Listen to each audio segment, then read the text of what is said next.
Estamos de volta e nesse último bloco do Jornal das 7, ainda conversando com Pedro Trengrause. Agora a gente vai falar sobre o Brasil e economia pós-Copa.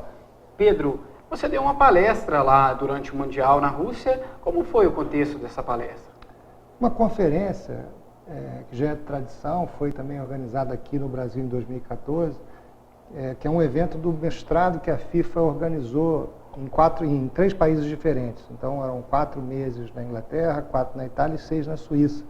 Um mestrado em gestão, marketing, direito no esporte, que eu tive a oportunidade de fazer em 2003. É considerado o melhor mestrado do mundo hoje.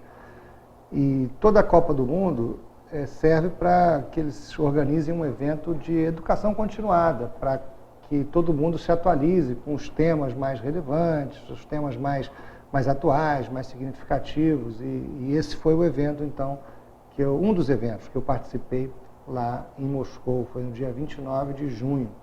E eu falei num dos painéis sobre inovação no esporte, né? O esporte na era digital. As pessoas assistem cada vez menos televisão e a televisão é que compra os direitos de transmissão para sustentar o futebol como a gente vê hoje. Então, a principal receita, por exemplo, tanto da Copa do Mundo quanto dos clubes no Brasil, são os direitos de televisão. E se as pessoas não estão mais assistindo televisão, como é que a televisão vai ter dinheiro para continuar comprando os direitos? É uma tendência que é preocupante, porque de uma hora para outra, a televisão pode não ter mais condições de pagar o que paga pelos direitos de transmissão e, consequentemente, os clubes não terão mais o dinheiro que contam hoje para sustentar as suas atividades. A gente tem uma tendência real de migração de anunciantes da televisão para a internet. Em 2017 foi o primeiro ano em que os anunciantes investiram mais na internet do que na televisão.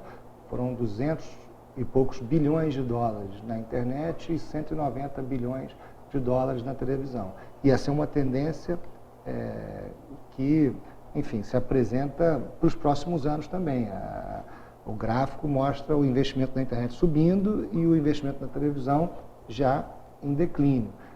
Principalmente porque as novas gerações não assistem mais televisão.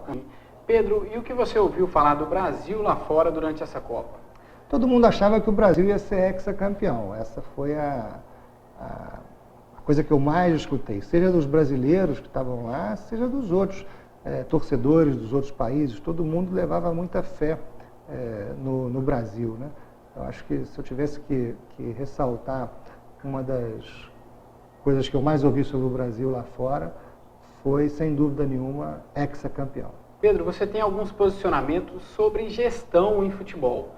Para onde a gente está caminhando com o futebol que a gente produz e a gente toma conta da gestão hoje no Brasil?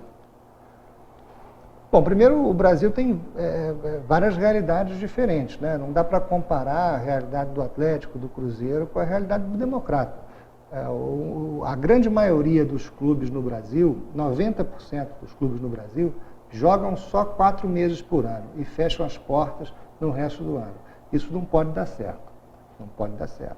A gente tem o topo da pirâmide, pouquíssimos clubes, cerca de 100 clubes jogando muito, né? Um clube que joga o Brasileiro, o Estadual, Libertadores, Copa do Brasil e por aí vai, joga mais de 70 partidas por ano.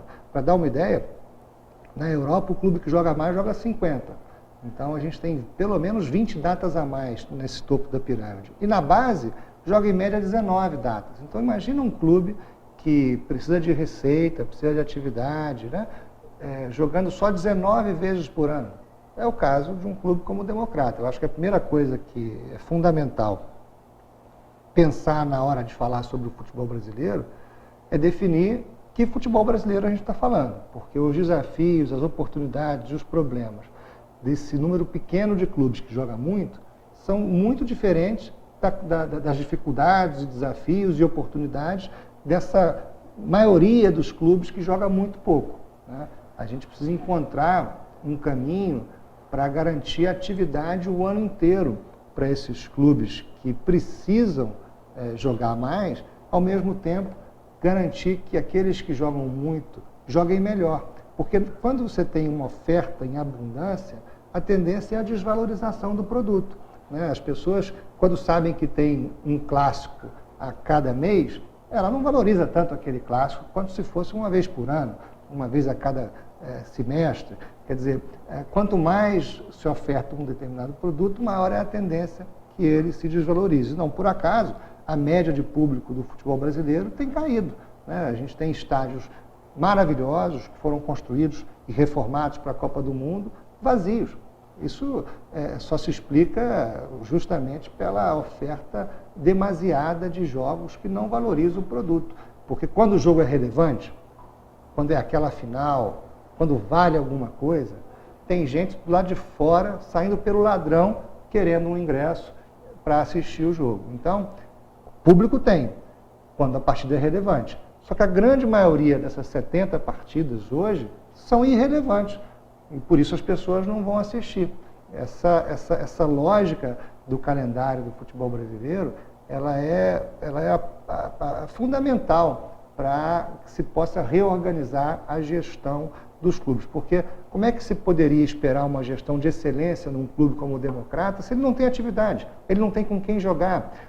O essencial no esporte é a competição. Sem a competição, nada existe. Ninguém compra ingresso para assistir treino. As pessoas compram ingresso para assistir jogo. Elas compram a camisa para torcer. Então, se não houver a competição, a razão de ser daquela instituição esportiva está ameaçada.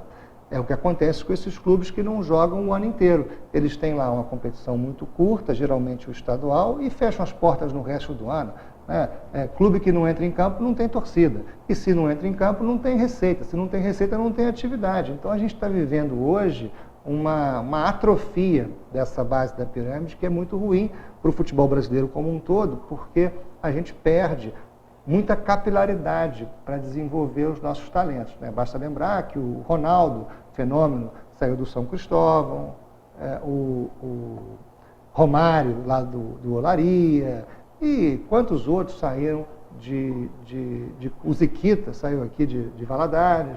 Pedro, muito obrigado pela sua participação e tenha uma boa noite. Eu que agradeço. Que Deus nos abençoe a todos e que sejamos hexacampeões no Catar em 2022. Isso aí. O Jornal da 7 fica por aqui. Para você, uma boa noite e até amanhã.